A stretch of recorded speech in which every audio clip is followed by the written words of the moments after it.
1-8-2 রানের টার্গেটে ব্যাট করতে নেমে শুরুতেই চাপে পড়ে বাংলাদেশ।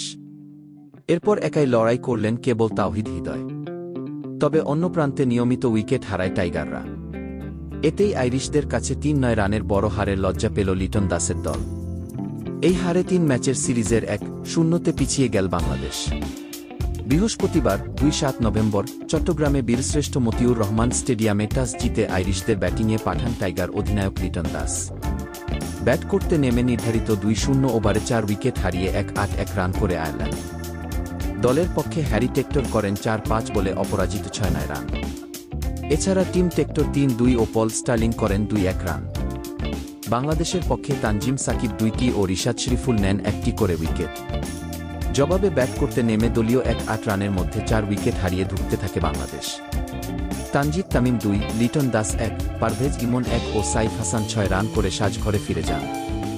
এরপর জাকেরকে সঙ্গে নিয়ে ৪-৮ রানের জুটি গড়েন হৃদয়। তবে দ্রুতই আরও ২ উইকেট হারিয়ে বিপর্যয়ে পড়ে বাংলাদেশ। জাকের ২-০ ও তানজিম সাকিব ৫ ও রিশাদনাসুম রানের খাতা খোলার আগেই সাজঘরে ফিরে যান। তবে অন্য প্রান্ত আগলে রেখে ৩-৪ বলে 50 করেন হৃদয়।